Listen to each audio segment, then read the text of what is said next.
ಒಂದು ಪೂರ್ವಕಾಲ ವೃತ್ತಾಂತ ಅಧ್ಯಾಯ 16. ಎಲ್ಲಾ ಭೂನಿವಾಸಿಗಳೇ, ಯೆಹೋವನಿಗೆ ಕೀರ್ತನೆಯನ್ನು ಹಾಡಿರಿ, ಆತನ ರಕ್ಷಣೆಯನ್ನು ಪ್ರತಿನಿತ್ಯವೂ ಸಾರಿ ಹೇಳಿರಿ. ಜನಾಂಗಗಳಲ್ಲಿ ಆತನ ಘನತೆಯನ್ನು, ಎಲ್ಲಾ ಜನರಲ್ಲಿ ಆತನ ಅದ್ಭುತ ಕೃತ್ಯಗಳನ್ನು ಪ್ರಸಿದ್ಧಪಡಿಸಿರಿ. ಯೆಹೋವನು ದೊಡ್ಡವನು, ಬಹಳವಾಗಿ ಸ್ತುತ್ಯನೂ ಆಗಿದ್ದಾನೆ. ಎಲ್ಲಾ ದೇವತೆಗಳಲ್ಲಿ ಆತನೇ ಭಯಂಕರನು. ಜನಾಂಗಗಳ ದೇವತೆಗಳೆಲ್ಲ ಬೊಂಬೆಗಳೇ. ಯೆಹೋವನಾದರೋ ಗಗನಮಂಡಲವನ್ನು ನಿರ್ಮಿಸಿದವನು. ಆತನ ಸಾನ್ನಿಧ್ಯದಲ್ಲಿ ಮಾನಮಹಿಮೆಗಳು, ಆತನ ಪವಿತ್ರಾಲಯದಲ್ಲಿ ಬಲಸಂತೋಷಗಳು ಇರುತ್ತವೆ. ಭೂಜನಾಂಗಗಳೇ, ಬಲಪ್ರಭಾವಗಳು ಯೆಹೋವನವೇ, ಯೆಹೋವನವೇ ಎಂದು ಹೇಳಿ ಆತನನ್ನು ಘನಪಡಿಸಿರಿ. ಯೆಹೋವನ ನಾಮಕ್ಕೆ ಯೋಗ್ಯವಾದ ಘನವನ್ನು ಸಲ್ಲಿಸಿರಿ. ಕಾಣಿಕೆ ಸಹಿತ ಆತನ ಸನ್ನಿಧಿಗೆ ಬನ್ನಿರಿ. ಪರಿಶುದ್ಧತ್ವವೆಂಬ ಭೂಷಣದೊಡನೆ ಯೆಹೋವನಿಗೆ ನಮಸ್ಕರಿಸಿರಿ. ಎಲ್ಲಾ ಭೂನಿವಾಸಿಗಳೇ, ಆತನ ಮುಂದೆ ನಡುಗಿರಿ. ಭೂಮಿಯು ಸ್ಥಿರವಾಗಿರುವುದು, ಕದಲುವುದಿಲ್ಲ. ಗಗನಮಂಡಲವು ಹರ್ಷಿಸಲಿ, ಭೂಲೋಕವು ಸಂತೋಷಿಸಲಿ. ಯೆಹೋವನು ರಾಜ್ಯಾಧಿಕಾರವನ್ನು ವಹಿಸಿದ್ದಾನೆಂದು ಜನಾಂಗಗಳಲ್ಲಿ ಪ್ರಸಿದ್ಧಪಡಿಸಿರಿ. ಭೂನಿವಾಸಿಗಳಿಗೆ ನ್ಯಾಯ ತೀರಿಸುವುದಕ್ಕೆ ಬರುವ ಯೆಹೋವನ ಮುಂದೆ ಸಮುದ್ರವು ಅದರಲ್ಲಿರುವುದೆಲ್ಲವೂ ಘೋಷಿಸಲಿ. ಹೊಲಗಳು ಅವುಗಳ ಪೈರುಗಳು ಉಲ್ಲಾಸಿಸಲಿ ಮತ್ತು ವನದ ಮರಗಳು ಉತ್ಸಾಹಧ್ವನಿ ಮಾಡಲಿ. ಯೆಹೋವನಿಗೆ ಕೃತಜ್ಞತಾಸ್ತುತಿ ಮಾಡಿರಿ. ಆತನು ಒಳ್ಳೆಯವನು, ಆತನ ಕೃಪೆಯು ಶಾಶ್ವತವಾಗಿರುವುದು. ನಮ್ಮ ಸಹಾಯಕನಾಗಿರುವ ದೇವರೇ, ನಮ್ಮನ್ನು ರಕ್ಷಿಸು. ಅನ್ಯ ಜನಗಳಲ್ಲಿ ಚದರಿರುವ ನಮ್ಮನ್ನು ಬಿಡಿಸಿ ಕೂಡಿಸು. ಆಗ ನಿನ್ನ ಪರಿಶುದ್ಧ ನಾಮವನ್ನು ಕೊಂಡಾಡುವೆವು, ನಿನ್ನ ಸ್ತೋತ್ರದಲ್ಲಿ ಹೆಚ್ಚಳ ಪಡುವೆವು ಅನ್ನಿರಿ. ಇಸ್ರಾಯೇಲ್ ದೇವರಾದ ಯೆಹೋವನಿಗೆ ಯುಗಯುಗಾಂತರಗಳವರೆಗೂ ಕೊಂಡಾಟವಾಗಲಿ ಎಂಬುದೇ. ಅವರು ಹೀಗೆ ಹಾಡಿದ್ದಕ್ಕೆ ಸರ್ವಜನರು ಆಮೆನ್ ಎಂದು ಯೆಹೋವನನ್ನು ಸ್ತುತಿಸಿದರು. ದಾವೀದನು ಯೆಹೋವನ ನಿಬಂಧನ ಮಂಜೂಷದ ಮುಂದೆ ಪ್ರತಿದಿನವೂ ಆರಾಧನೆ ನಡೆಸುತ್ತಿರುವುದಕ್ಕೋಸ್ಕರ ಆಸಾಫನನ್ನೂ ಅವನ ಸಹೋದರರನ್ನೂ, ಬಾಗಲು ಕಾಯುವುದಕ್ಕೋಸ್ಕರ ಯೆದುತೂನನ ಮಗನಾದ ಓಬೇದೆದೋಮ್, ಹೋಸ ಇವರನ್ನೂ, ಇವರ 68 ಮಂದಿ ಸಹೋದರರನ್ನು ಅಲ್ಲೇ ಇರಿಸಿದನು. ಯಾಜಕನಾದ ಚಾದೋಕನನ್ನೂ ಅವನ ಸಹೋದರರನ್ನು ಗಿಬ್ಯೋನಿನ ಪೂಜಾಸ್ಥಳದಲ್ಲಿದ್ದ ಯೆಹೋವನ ಗುಡಾರದ ಬಳಿಯಲ್ಲಿ ಇರಿಸಿದನು. ಅವರು ಪ್ರತಿದಿನವೂ ಪ್ರಾತಃಕಾಲ ಸಾಯಂಕಾಲಗಳಲ್ಲಿ ಯೆಹೋವನಿಗೋಸ್ಕರ ಯಜ್ಞವೇದಿಯ ಮೇಲೆ ಸರ್ವಾಂಗ ಹೋಮಗಳನ್ನು ಮಾಡಿ, ಯೆಹೋವನ ಧರ್ಮಶಾಸ್ತ್ರದಲ್ಲಿ ಇಸ್ರಾಯೇಲ್ಯರಿಗೆ ವಿಧಿತವಾದದ್ದೆಲ್ಲವನ್ನೂ ನೆರವೇರಿಸಬೇಕಾಯಿತು. ಅವರ ಬಳಿಯಲ್ಲಿ ಯೆಹೋವನನ್ನು ಆತನ ಶಾಶ್ವತವಾದ ಕೃಪೆಗೋಸ್ಕರ ಸ್ತುತಿಸುವುದಕ್ಕೆ ಹೇಮಾನ್, ಯೆದುತೂನರು, ಹೆಸರಾಗಿ ನೇಮಿಸಲ್ಪಟ್ಟ ಬೇರೆ ಜನರು ಇದ್ದರು. ಹೇಮಾನ್, ಯೆದುತೂನರ ಹತ್ತಿರ ವಾದ್ಯಗಾರರಿಗೋಸ್ಕರ ತುತ್ತೂರಿ, ತಾಳ ಮೊದಲಾದ ದೇವಕೀರ್ತನಾ ಸಾಹಿತ್ಯಗಳಿದ್ದವು. ಯೆದುತೂನನ ಮಕ್ಕಳು ದ್ವಾರಪಾಲಕರಾಗಿ ನೇಮಿಸಲ್ಪಟ್ಟರು. ತರುವಾಯ ಜನರೆಲ್ಲರೂ ತಮ್ಮ ತಮ್ಮ ಮನೆಗಳಿಗೆ ಹೋದರು. ದಾವೀದನು ತನ್ನ ಮನೆಯವರನ್ನು ಆಶೀರ್ವದಿಸುವುದಕ್ಕೋಸ್ಕರ ಹೋದನು.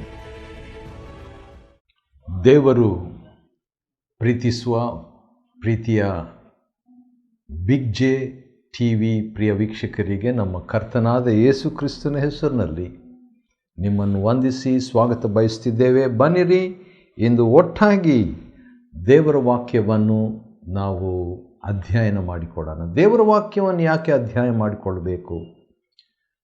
ಒಂದು, ದೇವರ ವಾಕ್ಯ ಅಧ್ಯಯನ ಮಾಡಿಕೊಳ್ಳುವುದರಿಂದ ಅಥವಾ ದೇವರ ವಾಕ್ಯವನ್ನು ವಿಚಾರಿಸುವುದರಿಂದ ಅಥವಾ ದೇವರ ವಾಕ್ಯದಿಂದ ನಮಗೆ ನಿತ್ಯ ಜೀವ ಸಿಗ್ತದೆ.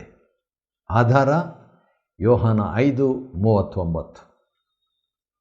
ದೇವರ ವಾಕ್ಯದಿಂದ ನಮಗೆ ಮಳೆ ಸಿಗ್ತದೆ, ಆತ್ಮಿಕ ಮಳೆ, ತುಂತುರು.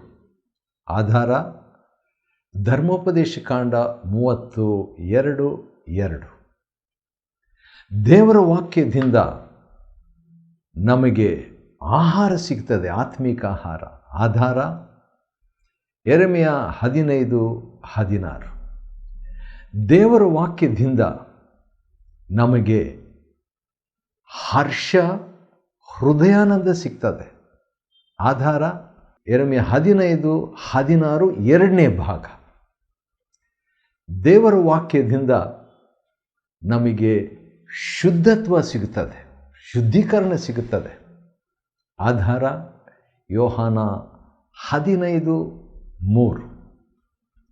ದೇವರ ವಾಕ್ಯದಿಂದ ನಮಗೆ ಜಲಸ್ನಾನ. ಯಾವ ರೀತಿಯಾಗಿ ಸ್ನಾನ ಮಾಡಿದರೆ ಫ್ರೆಶ್ ಆಗಿಬಿಡ್ತೀವಿ, ಆ ರೀತಿಯಾಗಿ ದೇವರ ವಾಕ್ಯದಿಂದ ನಮಗೆ ಆತ್ಮಿಕವಾದ ಜಲಸ್ನಾನ. ಆಧಾರ ಎಫೆಸದವರಿಗೆ ಬರೆದ ಪತ್ರಿಕೆ 5ನೇ ಅಧ್ಯಾಯ 26ನೇ ವಚನ.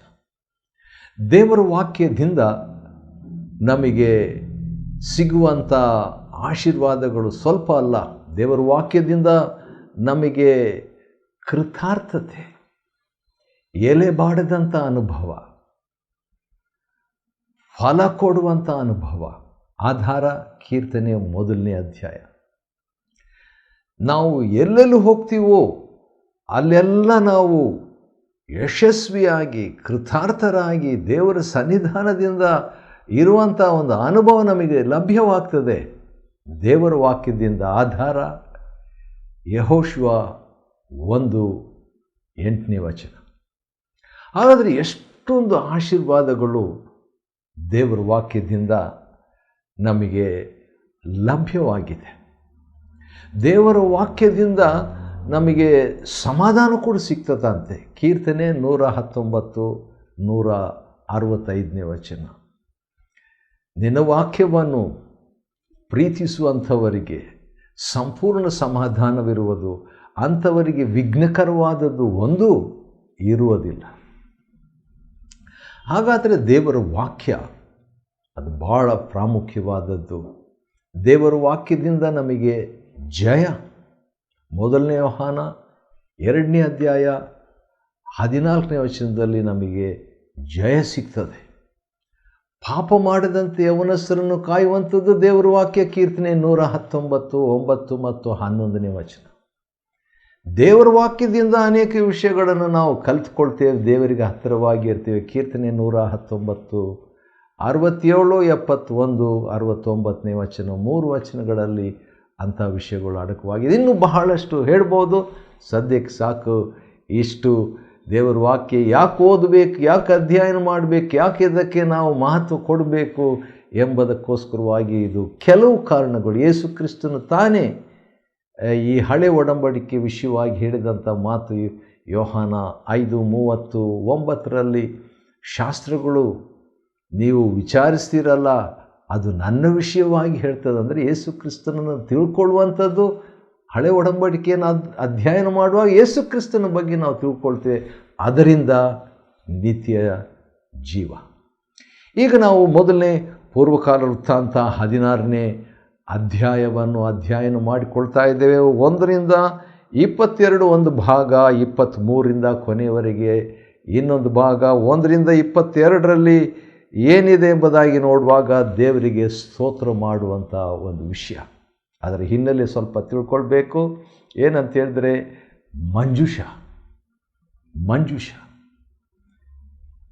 ಮಂಜೂಷವನ್ನು ಇಸ್ರಾಯೇಲರು ಯುದ್ಧಕ್ಕೆ ತಗೊಂಡು ಹೋದರು. ಅದನ್ನು ಫಿಲಿಸ್ತಿಯರು ತಗೊಂಡು ಹೋಗ್ಬಿಟ್ರು. ಆನಂತರ ಅದರಿಂದ ಅವರಿಗೆ ಅನಾಹುತ ಆದುದರಿಂದ ಹಿಂದಿರುಗಿ ದೇವರು ಮಂಜೂಷವನ್ನು ಕಳಿಸ್ಕೊಟ್ಬಿಟ್ರು. ಅದು ಅಭಿನದಾಬನ ಮನೆಯಲ್ಲಿ ಕೆಲವು ವರ್ಷಗಳಿದ್ದು ಅದನ್ನು ಹಿಂದಿರುಗಿ ಮತ್ತೆ ದಾವೀದನ ತಗೊಂಡು ಬರಬೇಕಂತ ಹೋದಾಗ ಒಂದು ಅನಾಹುತ ಆಯಿತು.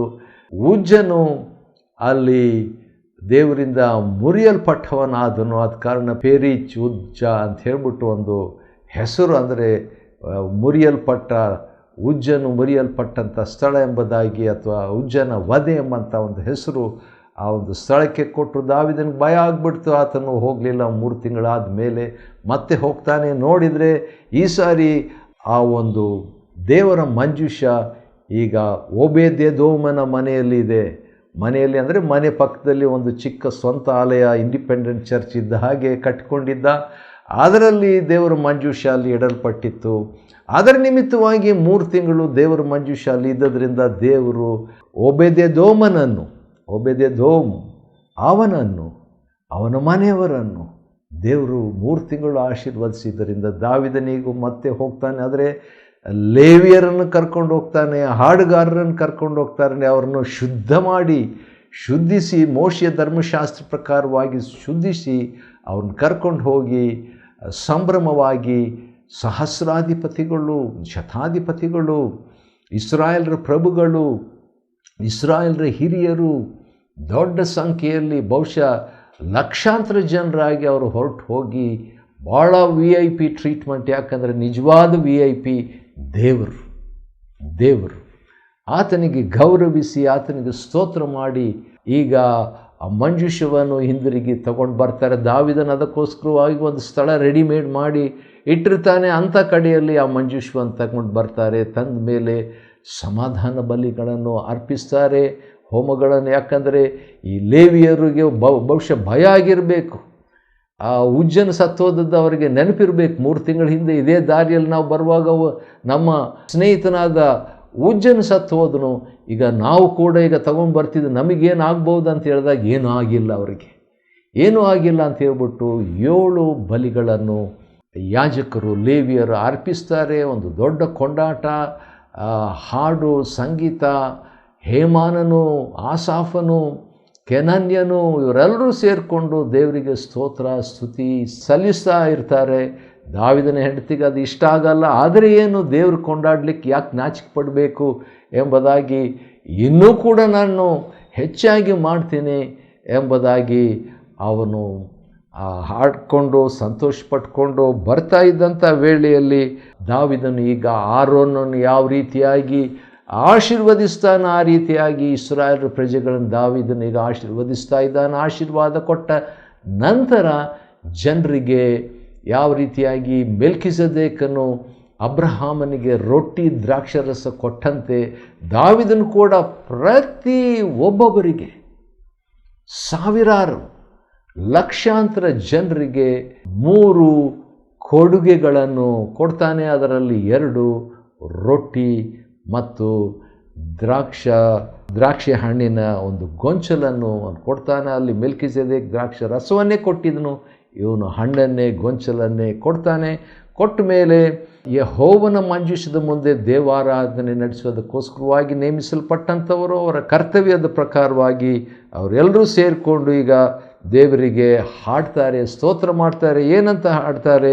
ಯೆಹೋವನಿಗೆ ಕೃತಜ್ಞತೆ 1, 2ನೇದು ದೇವರ ನಾಮಕ್ಕಾಗಿ ಸ್ತೋತ್ರ ಮಾಡಿದರು, 3ನೇದು ಆತನನ್ನು ಕೃತ್ಯಗಳಿಗಾಗಿ ಸ್ತೋತ್ರ ಮಾಡಿದರು, 3, 4ನೇದು ಆತನನ್ನೇ ಕೀರ್ತಿಸಿದರು, 5 ಆತನ ಅದ್ಭುತ ಕೃತ್ಯಗಳನ್ನು ಧ್ಯಾನಿಸುವಂತೆ ಹಾಡಿದರು, 6 ಆತನ ಪರಿಶುದ್ಧ ನಾಮದಲ್ಲಿ ಹಿಗ್ಗುವಂಥದ್ದು, ನಮ್ಮ ದೇವರ ಹೆಸರು ಇರುವಾತನು ಎಂಬುದಾಗಿ ಹಿಗ್ಗಿದ್ರು.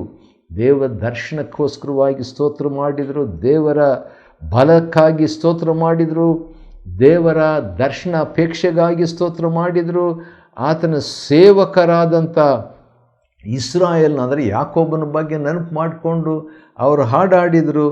ದೇವರು ಆಯ್ಕೆ ಮಾಡುವಂಥ ದೇವರ ಆಯ್ಕೆ ಕುರಿತಾಗಿದೆ. Choosing of god. ಯಾಕೋಬನ ವಂಶದವರನ್ನು ಉದ್ದೇಶಿಸಿ ಹಾಡಿದರು. ಆತನ ಅದ್ಭುತ ಕೃತ್ಯ, ಮಹತ್ ಕಾರ್ಯ, ನ್ಯಾಯ, ನಿರ್ಣಯ ಇದನ್ನೆಲ್ಲ ನೆನಪು ಮಾಡಿಕೊಳ್ಳುವರಾಗಿ ಹಾಡಾಡಿದರು. ಅಷ್ಟೇ ಅಲ್ಲ, ಯೆಹೋವನೆಂಬಾತನೇ ನಮ್ಮ ದೇವರು ಎಂಬುದಾಗಿ ಅವರು ದೇವರಿಗೆ ಸ್ತೋತ್ರ ಮಾಡಿದರು. ದೇವರ ನ್ಯಾಯನಿಧಿಗಳನ್ನು ನೆನೆಸಿ ಸ್ತೋತ್ರ ಮಾಡಿದರು. 1 ತಲೆಮಾರಲ್ಲ, 2 ತಲೆಮಾರಲ್ಲ, 1000 ತಲೆಮಾರುಗಳು ಕೂಡ ದೇವರು ವಾಗ್ದಾನ ಮಾಡಿದ್ದಾನಂತ ವಿಮೋಚನಕಾಂಡ 20ನೇ ಅಧ್ಯಾಯದಲ್ಲಿ ದಶಾಜ್ಞೆಗಳಲ್ಲಿರುವಂಥ ಒಂದು ವಿಷಯವನ್ನು ಅವರು ನೆನಪಿಸಿಕೊಂಡ್ರು. ಅಷ್ಟೇ ಅಲ್ಲ, ದೇವರ ಒಡಂಬಡಿಕೆ, ಅಬ್ರಹಾಮನಿಗೆ ಒಡಂಬಡಿಕೆ ಮಾಡಿಕೊಂಡನು, ಇಸಾಕನಿಗೆ ಅದನ್ನು ದೃಢಪಡಿಸಿದನು, ಯಾಕೋಬನಿಗೆ ಅದನ್ನು ಎಕ್ಸ್ಪ್ರೆಸ್ ಮಾಡಿದನು, ವಿವರಿಸಿದನು. ಅದನ್ನು ಯಾಕೋಬನ ಮಕ್ಕಳು 12 ಗೋತ್ರದವರು ಇಸ್ರಾಯೇಲ್ರು ಅದನ್ನು ಹೊಂದಿದರು ಎಂಬುದಾಗಿ ಅವರು ನೆನಪು ಮಾಡಿಕೊಂಡು ದೇವರಿಗೆ ಸ್ತೋತ್ರ ಮಾಡಿದರು. ಕಡೆಗೆ ದೇವರ ಬಗ್ಗೆ ಒಂದು ಮಾತು ಅಲ್ಲಿದೆ, ಯಾರಿಂದಲೂ ಅನ್ಯಾಯ ಮಾಡಲಿಕ್ಕೆ ದೇವರು ಬಿಡಲಿಲ್ಲ ಎಂಬುದನ್ನು ನೆನಪು ಮಾಡಿಕೊಂಡು ಹಾಡಾಡಿದರು. ಅಷ್ಟೇ ಅಲ್ಲ, 22ನೇ ವಚನದಲ್ಲಿ ಆ ದೇವರು ನಾನು ಅಭಿಷೇಕಿಸಿದವ್ರನ್ನ ಮುಟ್ಟಬಾರದು, ನನ್ನ ಪ್ರವಾದಿಗಳಿಗೆ ಯಾವ ಕೇಡನ್ನು ಮಾಡಬಾರ್ದಂತ ದೇವರು ಆ ರೀತಿಯಾಗಿ ಪರಾಮರಿಸಿದನೆಂಬುದಾಗಿ ಸ್ತೋತ್ರ ಮಾಡಿ ಹಾಡಿದರು. ಮತ್ತು ಹಾಡು ಅಲ್ಲಿಗೆ ಮುಗಿಸಲಿಲ್ಲ. 23ನೇ ವಚನದಿಂದ ಇರುವಂಥ ವಾಕ್ಯ ಭಾಗದಲ್ಲಿ ನೋಡುವಾಗ ಬರೀ ಕೆಲವರು ಹಾಡೋದಲ್ಲ, ಆ ಹೇಮಾನನ ಅಷ್ಟೇ ಅಲ್ಲ, ಆಸಾಫನ ಹಾಡುವಂಥದ್ದು ಅಷ್ಟೇ ಅಲ್ಲ, ಕೆನಾನ್ಯನು ಹಾಡುವಂಥದ್ದು ಅಷ್ಟೇ ಅಲ್ಲ, ಬೆನಾಯನ ಹಾರಿಸುವಂಥದ್ದು ಅಷ್ಟೇ ಅಲ್ಲ, ಬಾರಿಸುವವರು ಮತ್ತು ಓಬೇದೆದೋಮನು ಸೇರಿಕೊಂಡು ಹಾಡುವಂಥದ್ದು, ದಾವೀದನು ಅವನ ಮನೆಯವರು ಹಾಡುವಂಥದ್ದು ಅಷ್ಟೇ ಅಲ್ಲ. ಈಗ ನೋಡುವಾಗ 23ನೇ ವಚನದಲ್ಲಿ ಎಲ್ಲ ಭೂ ನಿವಾಸಿಗಳೇ, ಎಲ್ಲ ಭೂನಿವಾಸಿಗಳೇ ಯೆಹೋವನಿಗೆ ಕೀರ್ತನೆಯನ್ನು ಹಾಡಿರಿ. ಯಾಕೆ ಎಲ್ಲ ಭೂನಿವಾಸಿಗಳಂತ ಹೇಳ್ತಾರೆ? ಯಾಕಂದರೆ ಓನರ್, ಸೃಷ್ಟಿಕರ್ತನು ಆತನು ಒಬ್ಬನೇ ಆಗಿದ್ದಾನೆ. ಆತನು ಸ್ತುತಿಗೆ ಯೋಗ್ಯನು. ಆತನು ಒಬ್ಬನು ಮಾತ್ರ ಆ ರೀತಿಯಾಗಿ ಗೌರವವನ್ನು ಸ್ತೋತ್ರವನ್ನು ಹೊಂದತಕ್ಕವನು. ಇದನ್ನು ನೆನಪು ಮಾಡಿಕೊಂಡು ದೇವರು ಸಾರ್ವತ್ರಿಕನು, is a god of the universe, ವಿಶ್ವದ ದೇವರು, ಸೃಷ್ಟಿಕರ್ತನಾದ ಕಾರಣ ಭೂನಿವಾಸಿಗಳೇ, ಬೇರೆ ಕೆಲವು ಭೂನಿವಾಸಿಗಳೇ, ಎಲ್ಲ ಭೂನಿವಾಸಿಗಳೇ ಯೆಹೋವನಿಗೆ ಕೀರ್ತನೆಯನ್ನು ಹಾಡಿರಿ. ಆತನ ರಕ್ಷಣೆಯನ್ನು ಪ್ರತಿನಿತ್ಯವೂ ಸಾರಿರಿ. ಜನಾಂಗಗಳಲ್ಲಿ 24ನೇ ವಚನ, ಆತನ ಘನತೆಯನ್ನು ಎಲ್ಲ ಜನರಲ್ಲಿ ಮತ್ತೆ ಬಂತು. ಆತನ ಅದ್ಭುತ ಕೃತ್ಯಗಳನ್ನು ಪ್ರಸಿದ್ಧಪಡಿಸಿರಿ. ದೇವರ 25ನೇ ವಚನದಲ್ಲಿ ಯೆಹೋವನು ದೊಡ್ಡವನು. ಸೊಲೊಮೋನನು ಒಂದು ಆಲಯ ದೇವರಿಗೆ ಕಟ್ಟಿದ, ಭಾಳ ದೊಡ್ಡ ಆಲಯ ಅದು. ಕೆಲವು ವರ್ಷಗಳಾಯಿತು ಅದನ್ನು ಕಟ್ಟಲಿಕ್ಕೆ.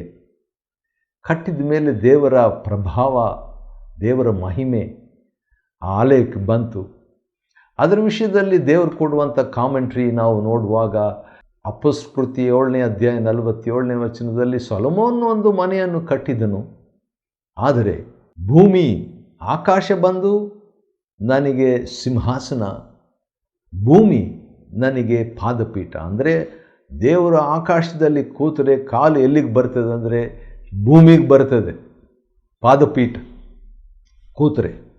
ದೇವರು ಒಂದು ವೇಳೆ ನಿಂತು ಬಿಟ್ಟರೆ ಏನಾಗಬಹುದು? ಅದನ್ನೇ ತಿಳ್ಕೊಂಡು ದಾವೀದನಲ್ಲ, ಸೊಲೊಮೋನ್ ಹೇಳ್ತಾನೆ, ಆಕಾಶಗಳು ನಿನ್ನನ್ನು ಹಿಡಿಸುವುದಕ್ಕಾಗದು.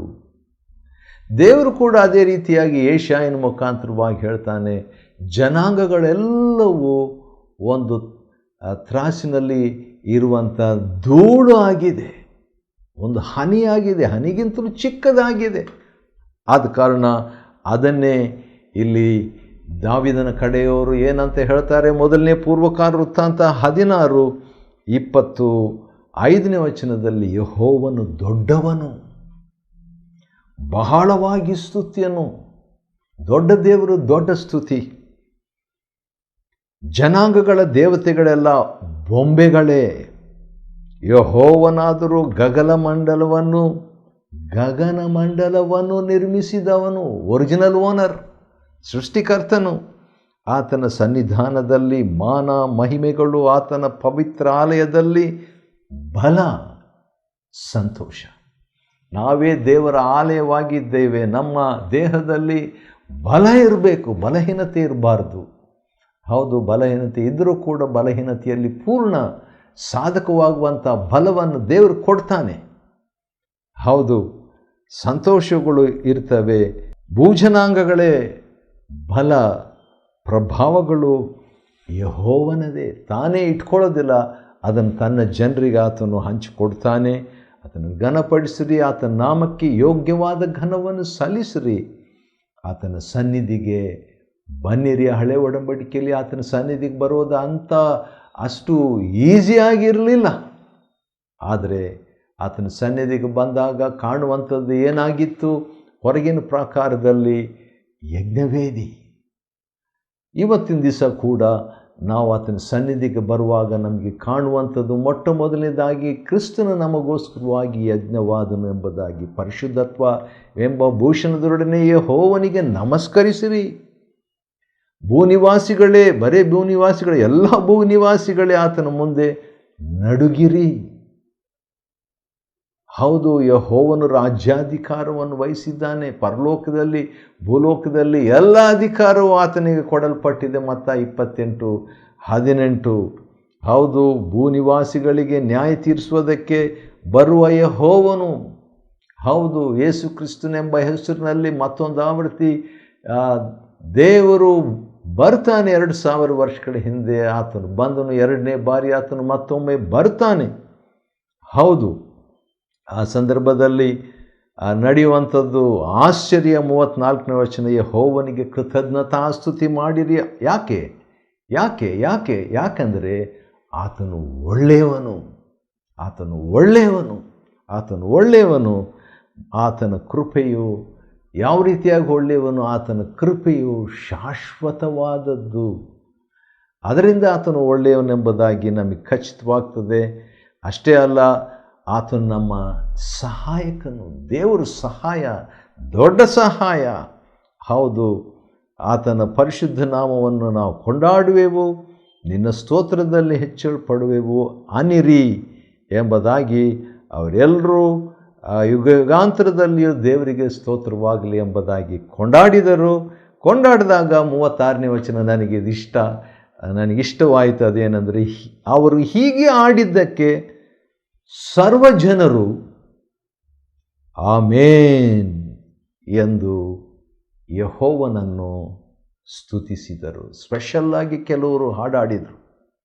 ನೇಮಿಸಲ್ಪಟ್ಟಂಥವರು ಆಸಾಫನು ಮತ್ತು ಒಬೇದೆದೋಮನು ಮತ್ತು ಬೆನಾಯ, ಆ ಯಾಜಕರು ಎಲ್ಲರೂ ಸೇರಿಬಿಟ್ಟು ಹಾಡಿದಾಗ ಏನಾಯಿತು? ದಾವಿದನು ಕೂಡ ಸೇರಿಕೊಂಡು ಆಡ್ತಿದ್ದಾನೆ. ಆ ರೀತಿಯಾಗಿ ಆಡುವಾಗ ಆರಾಧನೆ ಪ್ರತಿನಿತ್ಯವಾಗುವಂತೆ ಅವರು ಪ್ರತಿದಿನವೂ ಪ್ರಾತಃ ಕಾಲದಲ್ಲಿಯೂ ದೇವರಿಗೋಸ್ಕರವಾಗಿ ಆರಾಧನೆ ಧರ್ಮಶಾಸ್ತ್ರವನ್ನು ಬಳಸಿ ಯೆಹೋವನ ಆತನ ಶಾಶ್ವತವಾದ ಕೃಪೆಗಾಗಿ ಸ್ತುತಿಸಬೇಕೆಂಬುದಾಗಿ ಆ ರೀತಿಯಾಗಿ ಮಾಡಿದಾಗ ಜನರೆಲ್ಲರೂ ಸ್ತುತಿ ಆರಾಧನೆ ಆದಮೇಲೆ ತಮ್ಮ ತಮ್ಮ ಮನೆಗಳಿಗೆ ಹೋದರು.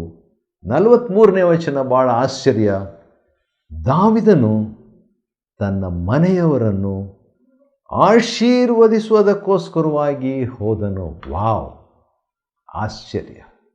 ಆರಾಧನೆಯಿಂದ ಆಶೀರ್ವಾದ, ದೇವಾಲಯದಿಂದ ಅರಮನೆಯಿಂದ ಸ್ವಂತ ಮನೆಗೆ ಹೋದನು, ಅಥವಾ ದೇವಾಲಯದಿಂದ ತನ್ನ ಮನೆಗೆ ಹೋದನು ಎಂಬುದಾಗಿ. ಮೊದಲನೇ ಪೂರ್ವಕಾಲ ವೃತ್ತಾಂತ 16ನೇ ಅಧ್ಯಾಯವನ್ನು ಅಧ್ಯಯನ ಮಾಡಿಕೊಳ್ಳುವಂತೆ ದೇವರು ಕೊಟ್ಟ ಕೃಪೆಗಾಗಿ ಆತನಿಗೆ ಸ್ತೋತ್ರವಾಗಲಿ. ದೇವರು ನಿಮ್ಮನ್ನು ಆಶೀರ್ವದಿಸಲಿ.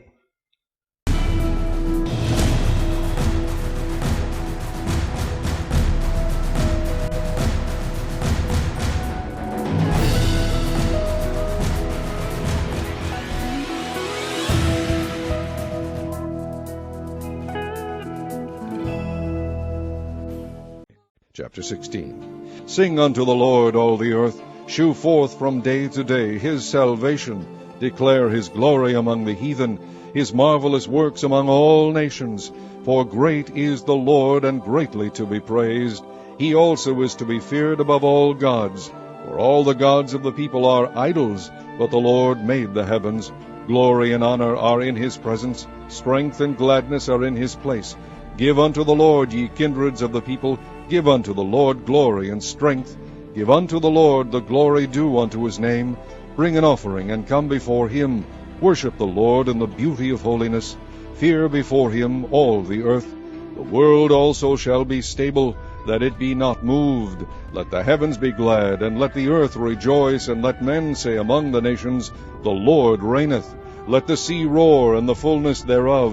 Let the fields rejoice, and all that is therein. Then shall the trees of the wood sing out at the presence of the Lord, because he cometh to judge the earth. O give thanks unto the Lord, for he is good, for his mercy endureth forever. And say ye, Save us, O God of our salvation, and gather us together, and deliver us from the heathen, that we may give thanks to thy holy name, and glory in thy praise. Blessed be the Lord God of Israel forever and ever. And all the people said, Amen, and praised the Lord. So he left there before the ark of the covenant of the Lord Asaph and his brethren to minister before the ark continually, as every day's work required. And Obed-Edom with their brethren 68. Obed-Edom also the son of Jeduthun, and Hosah to be porters. And Zadok the priest, and his brethren the priests. before the tabernacle of the Lord in the high place that was at Gibeon, to offer burnt offerings unto the Lord upon the altar of the burnt offering continually morning and evening, and to do according to all that is written in the law of the Lord, which he commanded Israel. And with them Haman and Jeduthun and the rest that were chosen, who were expressed by name, to give thanks to the Lord, because his mercy endureth forever.